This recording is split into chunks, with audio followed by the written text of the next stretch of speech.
అందరికీ హాయ్. ఎలా ఉన్నారు? ముందుగా అందరికీ భగినీ హస్త భోజన శుభాకాంక్షలండి. ఈరోజు కార్తీక పురాణం 2వ అధ్యాయం తెలుసుకుందాం. సో, ఈ 2వ అధ్యాయంలో కార్తీక సోమవారాల వల్ల కలుగు సత్ఫలితాలేంటో వశిష్ఠ మహర్షి జనక మహారాజుకి చెప్పేవి విందాం. ఓ జనక మహారాజా, కార్తీక మహత్యమును వినుట వలన మనోవాక్కాయముల వల్ల చేయబడిన పాపమంతయు నశించును. కార్తీక మాసం నందు శివప్రీతిగా సోమవార వ్రతము చేయవాడు కైలాసమును పొందును. కార్తీక సోమవారం నాడు స్నానము కానీ, దానము కానీ, జపము కానీ చేసిన వారు 1000 అశ్వమేధ యాగములు చేయుట వలన కలుగు ఫలమును పొందుదురు. కార్తీక మాసమందు ఉపవాసము, ఏకభుక్తము, రాత్రి భోజనము, అయాచిత భోజనము, స్నానము, తిలదానము, ఆ 6 ఉపవాస సమానములు శక్తి గలవారు ఉపవాసం చేయవలను. శక్తి లేనివారు రాత్రి భోజన నియమం చేయవలను. అందుకు శక్తి లేనివారు ఛాయానక్తమును అంటే సూర్యాస్తమయ సమయమున భోజనం చేయవలను. అందుకును శక్తి లేనివారు బ్రాహ్మణులను భోజనం పిలిచి వారితో కలిగి పగలే భోజనం చేయవలను. స్త్రీ పురుషులెవరైనాను కార్తీక సోమవారం నాడు యథావిధిగా ఉపవాసం చేసి శివపూజ చేసిన శివలోకము పొందును. స్త్రీ పురుషులెవరైనాను కార్తీక సోమవారం నాడు ఉపవాసం ఉండి రాత్రి నక్షత్రమును చూసిన పిమ్మట భోజనం చేసిన వారి పాపములన్నీ నశించును. కార్తీక సోమవారం నాడు శివలింగమునకు అభిషేకమును పూజను చేసి రాత్రి భోజనం చేయువారు శివునికి ఇష్టలగుదురు. ఇందుకు సంబంధించిన కథ ఒకటి చెప్పుదును వినుము. కాశ్మీర్ దేశంలో ఒక పురోహితుడుండను. అతనికి స్వాతంత్ర విష్ణురేను ఒక కూతురుండను. ఆమె చాలా అందమైనది. దాని దుష్ప్రవర్తనకు అసహ్యపడి అత్తమామలు, తల్లిదండ్రులు ఇంటి నుండి వెడలగొట్టిరి.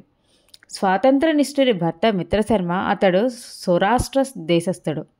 వేదాంగ పారంగతుడు, సదాచారవంతుడు, సత్యము తప్పనివాడు. భర్త ఇన్ని సద్గుణములు గలవాడైనను స్వాతంత్ర నిష్ఠూరి అతనిని నిత్యము తిట్టి కొట్టి బాధించుచుండేది. ఇట్లు భార్య వలన అనేక కష్టములు పొందుచున్నాను. మిత్రశర్మ గృహస్థ ధర్మముపై గల కోరిక వలన భార్యను విడవలేక ఆమెతో కాపురమును చేయుచుండెనని ఆదిపురుషులతో విచ్చలవిడిగా తిరుగుటకు భర్త అడ్డుగానున్నాడని తలిచి రంకుమగల ప్రోత్సాహంపై ఒకనాడు రాత్రి గాఢ నిద్రనున్న భర్త తలపైన ఒక బండరాయితో కొట్టగా అతడు తక్షణమే మరణించును. అంతటా నా కర్కశ భర్త శవమును తీసుకుని పోయి ఒక పాడు నూతిలో పడివేసి పూర్వము కంటే స్వేచ్ఛగా పరపురుషులను కూడి ఆనందించుచుండెను. అంతేకాక పతివ్రతలకు శీలను పాడి చేసి వ్యభిచారం జరిపించుచుండెను. పరనింద చేయిచు దైవద్వేషము కలిగి వర్తించుచుండెను. అది ఒకనాడైన విష్ణుపాదార విందమును ధ్యానించలేదు, హరికథలనైనా వినలేదు. క్రమముగా కర్కశ యవనమును నశించి ముసలిదైనది. దానికొక వ్రణము పుట్టినది. ఆ వ్రణమునకు పురుగులు దుర్గంధము కలిగినవి. కర్కశ ఆ వ్రణముతో చాలా బాధపడి తుదకు మరణించినది. అట్లు మరణించిన కర్కశను యమదూతల పాశముల చేత కట్టి యమధర్మరాజు వద్దకు తిట్టుచూ కొట్టుచూ తీసుకునిపోయారు. యముని ఆజ్ఞను అనుసరించి దూతలు ఆమెను మండుచున్న ఇనప స్తంభమున వద్దకు తీర్చుకొని పోయి ఆ స్తంభమును ఆలింగనము చేసుకొనమనిది. తర్వాత యమదూతల కర్కశను కొట్టి తిట్టి కుంభీపాక నరకం మందు వేసి బాధించురి. ఈ విధముగా కర్కశ చిరకాలము నరకమందు అనేక శిక్షను అనుభవించి తుదకు భూమి యందు కుక్క జన్మ పొందను. అది 15 సార్లు కుక్కగా జన్మించింది. 15వ సారి అది ఒక కళింగ బ్రాహ్మణుని ఇంట్లో కుక్కయే పుట్టినది. అట్లు పుట్టి ఇట్టింటికి తిరుగుచుండది. సో, సోమవార వ్రతమహత్యం వల్ల ఆ కుక్కకు కైలాస ప్రాప్తి ఎలా జరిగింది అనేది ఇప్పుడు చెప్తాం. ఆ కళింగ బ్రాహ్మణుడు కార్తీక మాసమునందు సోమవారం నాడు పగలంతీలో ఉపవాసం చేసి తన గృహంబున శివలింగమునకు అభిషేకము పూజాదులు చేసి నక్షత్రమును చూసి లోనికేకి దేవ నివేదన జరిపి తర్వాత బలిదానము కొరకు బయటకు పోయి భూమిపై బలిని ఉంచి కాళ్ళు కడుక్కొని ఆచమనము చేసి ఇంటిలోనికి పోయిను. ఆనాడు ఆ కుక్క తన యజమాని ఇంటి ఆహారం దొరకనందున ప్రదోష సమయమున తన యజమాని భూమిపై పెట్టిన బలిని భుజించును.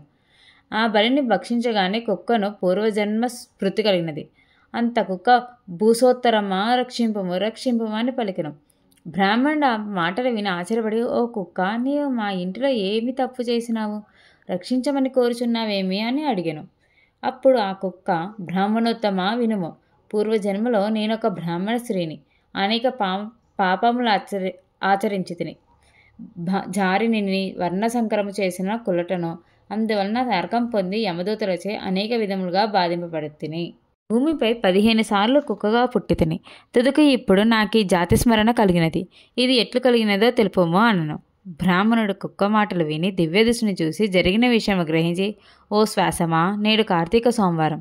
నేను ఈ దినం నా ప్రదోష సమయం వరకు భుజించక నేను భూమిపై పెట్టిన బలిని భుజించినావు కనుక నీకు జాతి స్మృతి కలిగినది అని చెప్పగా, స్వామి నాకు ఈ కుక్క జన్మ తొలగి మోక్షం ఎట్లు కలుగనో తెలుపుడని ప్రార్థించగా, ఆ బ్రాహ్మణోత్తముడు జాలిపడి తాను కార్తీక సోమవారంలో చేసిన పుణ్యమును ఆ కుక్కకు దారపోసెను. అట్లు బ్రాహ్మణునిచే కార్తీక సోమవార పుణ్యమును పొందిన కుక్క తక్షణమే దేహమును వదిలి గొప్ప తేజస్సు గలదే అమూల్యమైన వస్త్రాభరణములతో అలంకరింపబడిన దివ్యకాంతగా మారి తన పితరులతో కూడా కైలాసమును కేగి అచ్చట ఆనందించుచుండెను. కనుక సోమవార వ్రతములను చేయదగినది కనుక ఓ జనక మహారాజా, పుణ్యప్రదమైన కార్తీక సోమవారం వ్రతమాచరించు అని చెప్పని. ఇదండి 2వ అధ్యాయం. మళ్ళీ కలుద్దాం. బాయ్.